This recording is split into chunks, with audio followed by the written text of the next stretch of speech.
Jo, hey, congratulations on personhood here. Thank you so much. It feels amazing. I guess it feels really amazing that you worked on this project for so long that it's finally out, during this time. And not to mention the timeliness that your Yes. documentary came out.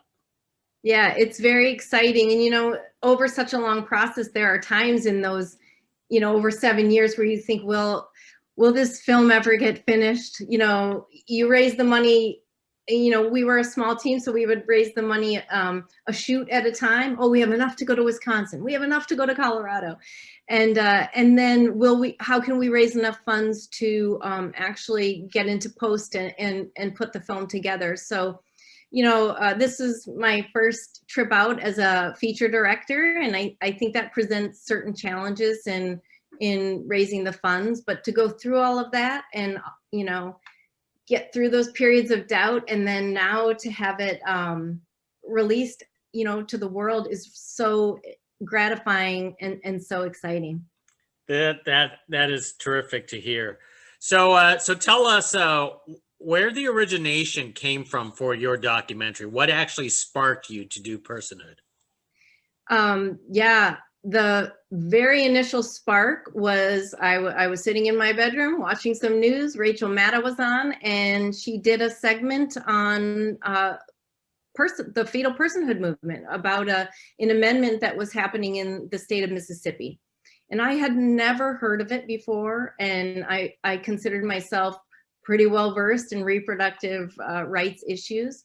And especially the way that she put it, the thought of a state being able to elevate the rights of fertilized eggs, embryos, and fetuses to that of the woman carrying that pregnancy was pretty shocking and also terrifying. My daughter was 19 at the time, and the thought of her being impacted by laws like this was pretty scary. And then as I researched it, my focus got a lot more narrow. I think the first article I read about a woman being sent to jail after falling down the stairs because the miscarriage she suffered after that was deemed suspicious. I just knew that was the direction that I thought the film had to go to, because there's a lot of incredible films about the issue of abortion. And what we really wanted to do was reframe this conversation so that people understand that anti-choice laws ripple out into people's lives that have no intention of ending their pregnancies. I mean, admittingly, for myself, I never heard of the word personhood. Maybe it's just because I reside in California compared to, the rest of the country. But is this like some kind of back door towards, being anti-choice or pro-life? Is that what's going on? Absolutely. And these bans that come up are 100% a backdoor way to try to end abortion. And a lot of times, as we showed in the film, the language in these ballot proposals or these laws are very confusing, and so it's a very cynical approach, I think. And the word personhood is very legalistic, and not a lot of people are aware of that word. But we are given the legal rights of personhood through the 14th Amendment as citizens. We think about due process, the right to independent medical decision making. Those rights are given to all persons born. That's what the Constitution says. And so, trying to expand that, the United States has a history of expanding rights and giving the legal rights of person to more and more people. But this effort to give rights to unborn life would really take away the rights of another group. And so that's the first time. This is the situation where that's happening. It would effectively, these are laws that apply only to pregnant people. So you're effectively creating an entire group of second-class citizens. So during your process of research, who did you approach first? Did you try to approach the pregnant women organization or Planned Parenthood first, or you went? No, I went directly to Personhood USA. My first shoot was with the personhood movement. I really wanted to get a basis of understanding, you know, what they were about, and you know, why they were pushing the way they were. I wanted to have a film that, you know, even though the film has a strong point of view, I really wanted to be able to have people evaluate the issue and make their own minds up. So it was really important to show that. So that was actually our first shoot there. And then, of course, I did get connected with National Advocates for Pregnant Women, and they introduced me to Tammy, and I learned so much about how these laws are being applied across the country, and the project really took off after that. Well, let me start with personhood first, is because people who watch this documentary may be surprised that they're even in the documentary in the first place, but was it easy to convince them, and do they even know what your documentary was about? Well, yeah, they were extremely gracious. At that point, you know, my focus hadn't been crystallized exactly, but I told them that I was making a film about the fetal personhood movement, and I wanted to tell both sides of the story, and I wanted them to, you know, tell me all about what it was that motivated them and where they were going with it. And they had no issue saying yes to it. And I asked a broad range of questions, and they spoke from, you know, their truth. And I got some flack from certain people saying, you shouldn't even include them, or why give them any air. But I think it's really important, especially with younger people. I've heard from many people, they're so sick of getting the propaganda and people not trusting them to make their own decisions. And so that really hit hard early when I was getting some feedback that, why give these people any air? I spoke to many young women who said, no, thank you for trusting us to make these decisions on our own about this issue. Absolutely. Now, on the other side, you used Tammy as a centerpiece. Was she hard or difficult to basically have her side of the story told? Well, telling her side of the story was very hard for her, but having her come on to the project, once I was introduced to her through National Advocates for Pregnant Women, we had a long phone conversation, and we talked all about the film, what I hoped to do with it, why I thought her story was so important. And I wanted to know what she wanted to get out of it, which was, she wanted to make sure that this kind of thing wouldn't happen to any other women. And so she felt by sharing her story that you know, might help. And so we had that same goal. And so she was 100% on board. You know, she invited us into her home when she had an infant, you know, right after all of this happened, you know, and we got to follow her, you know, through her life as, you know, her baby became a toddler, and we had birthdays together. And it just took a lot of courage for her to come forth and tell her story so honestly, because it really does show you that this could happen to anybody. This could happen to someone in your family. This could happen to, you know, the person next door. And it especially happens to people who are living in the margins, lower income people and people of color, people who normally get swept up in our criminal justice system, and with all the other, you know, social inequities we have.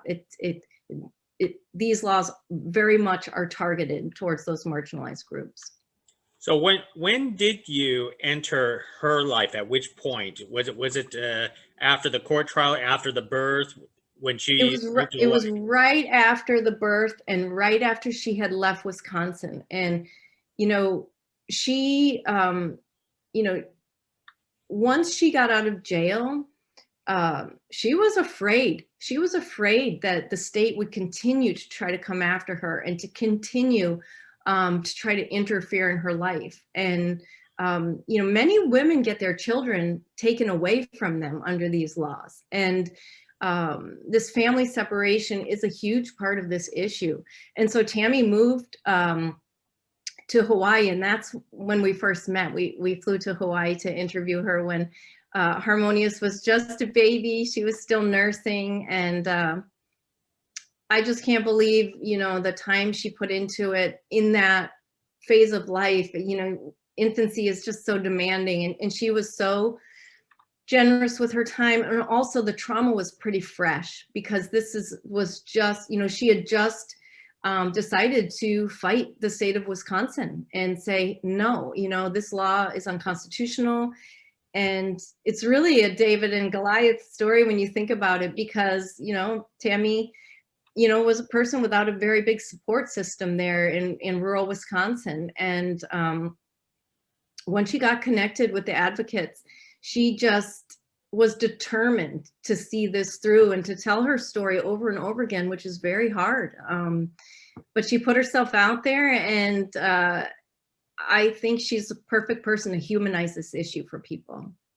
Yes, she's an excellent subject that you included into the documentary. Now, of course, you wanted to bring in a little bit of politics into this, and one of the biggest thing was the Colorado proposition. Yes. Which coincidentally was during your production. Could you talk about covering that election?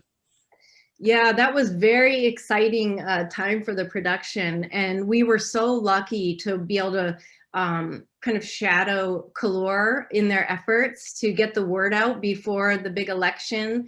That's another organization that was featured in the film. And also we were able to film with Planned Parenthood of the Rocky Mountains there. And, you know, Colorado has said no to this type of law several times. But the thing about this particular effort was that the language kept changing.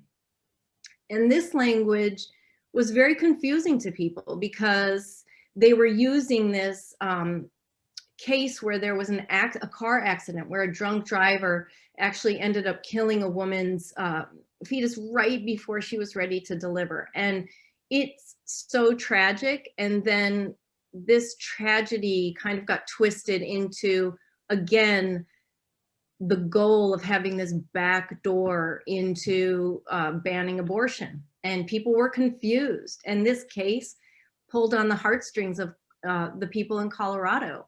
Nobody wants to see someone victimized like that. But the answer isn't then to create a law that could then potentially put that very same woman into jail. And so it was exciting to be out there and canvassing with Calor, and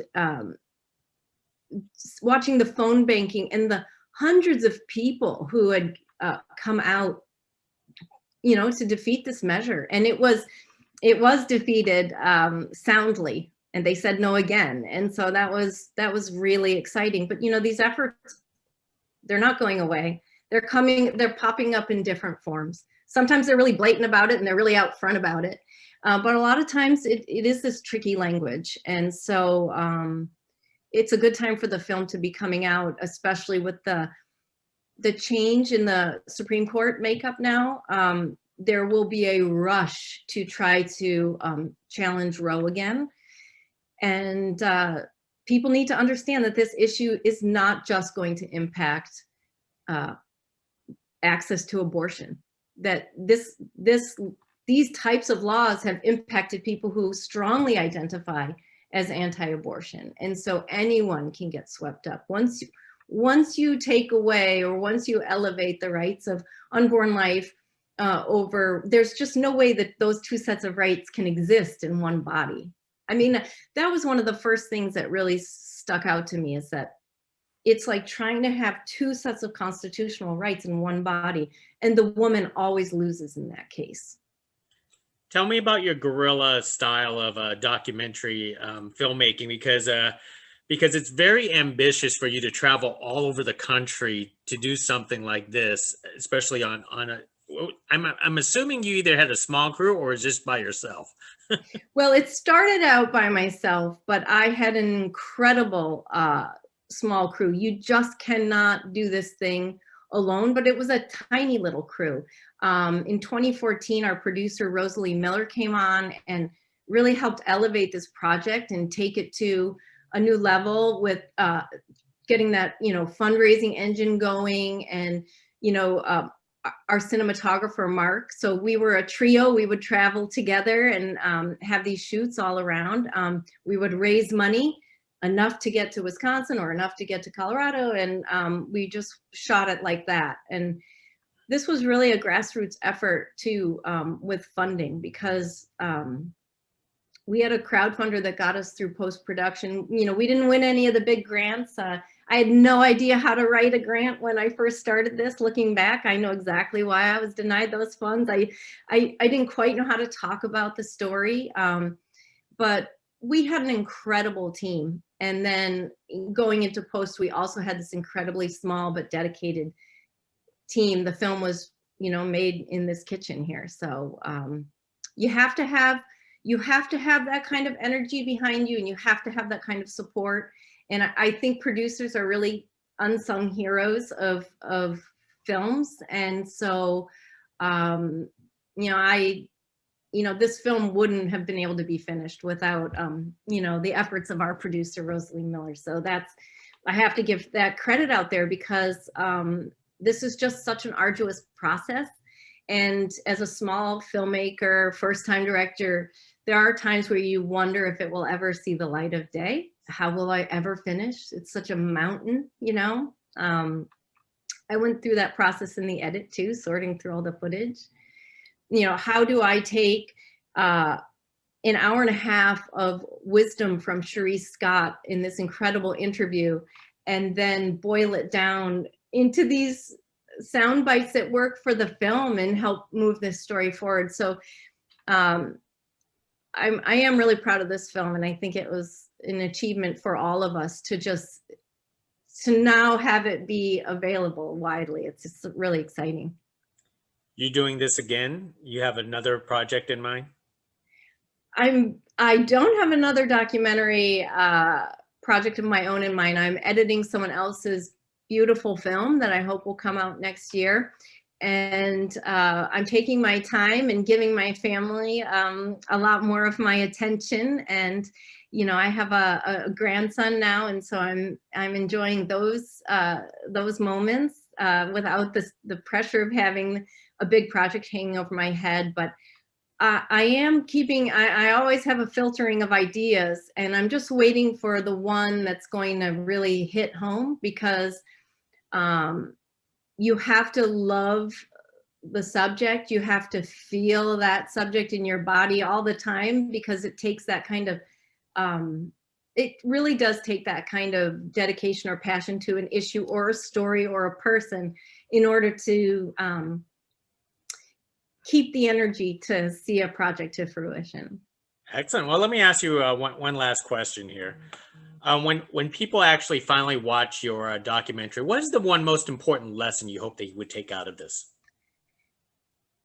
I think it's really important for people to understand, and we've gotten this feedback. We were fortunate enough to have live audiences for a while, which was so gratifying to hear them reacting in real time. And in our conversations and Q&As after, the thing that really sticks out is that we cannot look at this issue of reproductive rights only through the lens of abortion. We really are trying to reframe this issue so that people understand this isn't about you being in this corner or this corner, but there's this entire gray area. There's a huge ripple impact of these anti-choice laws. And so if you know someone who has the capacity to become pregnant, then you know someone who could be swept up in these laws. And so that's, I wanted people to feel angry, angry enough to know what their representatives, believe in, their elected officials. These laws are made in state legislatures, and they're applied by attorney generals and judges. And so people need to understand who are their elected officials, what do they believe in, and understand that whether you support abortion access or not, it doesn't matter. You could become a, a victim of one of these laws. Anyways, Jo, I've taken a lot of your time already. So, hey, once again, congratulations for Personhood coming out this week. Thank you so much. I'm going to go bask in the inauguration. All right. Congratulations. Bye now. Bye. Bye.